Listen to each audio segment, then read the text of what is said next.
What is the secret behind genius of Mozart, Einstein, Tesla, and Picasso? What is the formula to get more unique and creative ideas? What exactly do you need to be more creative? We bust these and many other more common myths around creativity with our first episode of Boss Book Club. Today, we are going to share with you learning from the book The Creative Curve. How to find the right idea at the right time. Welcome everyone to our weekly podcast series Boss Book Club from YouLadyBoss. In this series, we share the learning and takeaways from the top books in entrepreneurship and business for women. Don't forget to subscribe so that you don't miss any other further book summaries for the Boss Book Club. Now, let's get into it. The Creative Curve Summary: How to find the right idea at the right time, from our first series of Boss Book Club. In today's competitive digital world, it's a privilege to be creative. We often use the word creative with a lot of liberty, but we mostly mean someone who can come up with unique ideas and talents that could change the world. We often take the likes of Mozart, Tesla, Walt Disney, and Steve Jobs as the brand ambassador of the creative world. We put them on a high pedestal and embrace the idea that creative geniuses are born special. Since centuries, we have confused creativity with born geniuses, divine intervention, spiritual possession, and genius epiphanies. But in reality, the truth is far from it. Mozart was a result of intense self-discipline, strict parenting, and countless hours spent on his piano. Tesla spent years studying the work of his fellow scientists. Walt Disney was once a failed cartoonist. You too can find a purpose in life. Find a path to do something that gets your creative juices flowing. Author Allen Gannett shares a formula for finding this creative zen inside you. He studied many influential creative geniuses to reverse engineer their successes. He found that there are 4 levels that most of them seem to be abide by. Law 1. Consumption. Consumption and hard work are just a few of the elements that go into creating a masterpiece. Excel yourself in your creative field. You need to know what it's about. You can't have insights about things you don't know anything about, rightly said by Allen Gannett.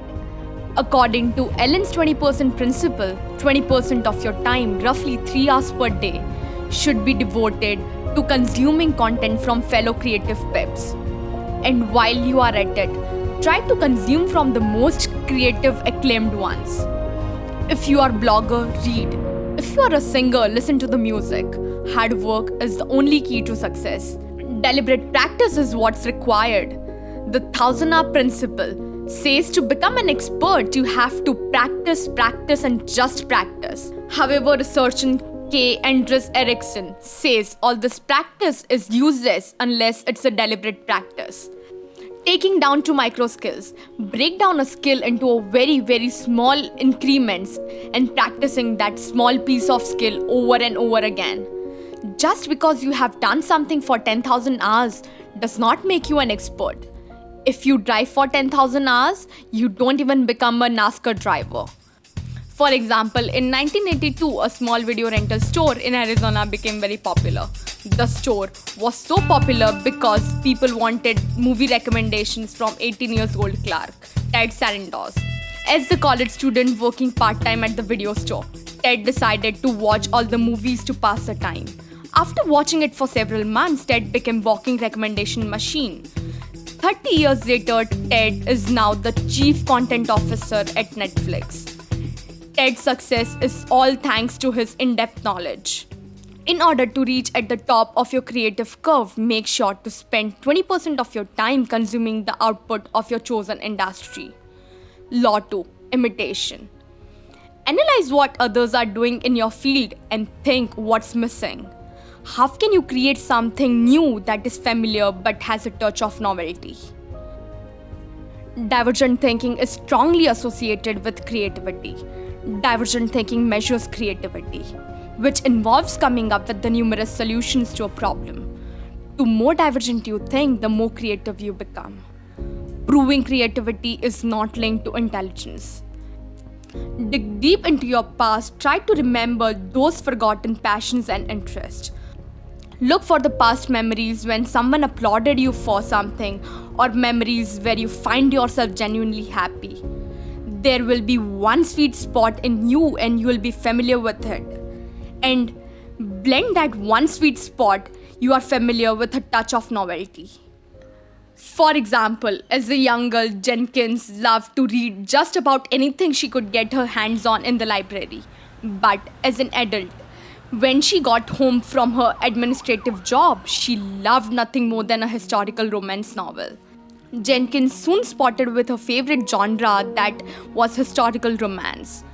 Now she is known as the creator of a new genre of literature, Black historical romance, and her books have sold over 1.5 million copies worldwide. Law 3. Creative communities. Creativity is a social phenomenon. There are several elements that work together to make up a creative genius. Technical skills, the right timing, having the right resources, attaining gatekeepers' interest, and being a pervasive salesperson for your own brand. You need people to agree with what you have done and validate your creativity. Otherwise, you will have no way of knowing that what you are doing is actually creative. Seek out for mentors or join a meetup group in your field. Connect with like-minded individuals you can learn from and be challenged by. Creative iterations are important when making any product.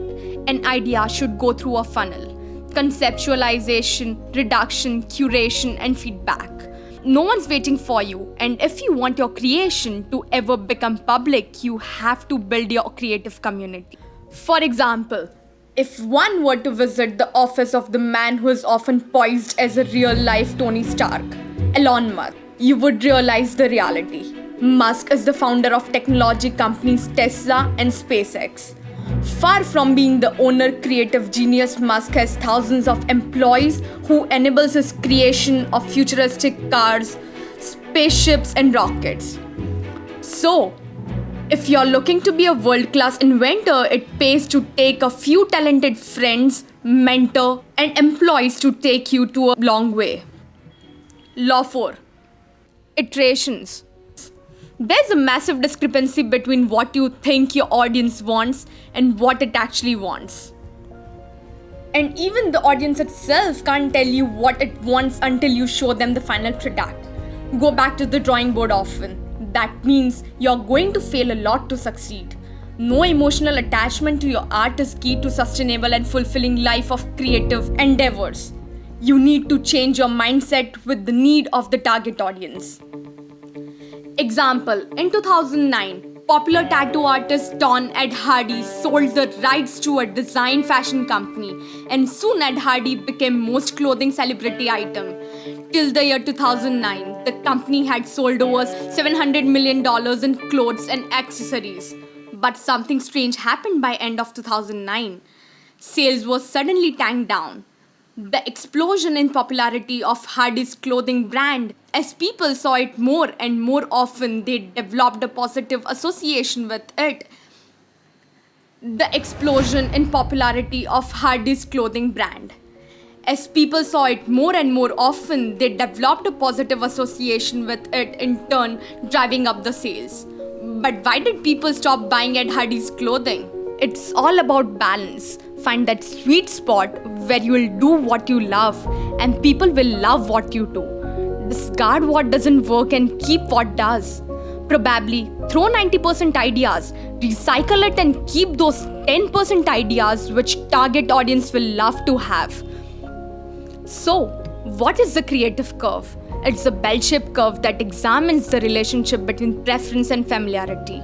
To improve your creativity, you need to understand the two tactic factors behind every instance of creative success: familiarity and novelty. The more you are exposed to something, the popular it becomes. When it reaches a peak, the idea becomes overexposed and leads to a drop in popularity. So, this was the very first episode of Boss Book Club from YouLadyBoss. I hope this helps you find your own creative genius within you. Every week, we'll bring you a summary of the top book in entrepreneurship and business mindset for women. Follow us to stay tuned for more episodes. Till then, stay creative.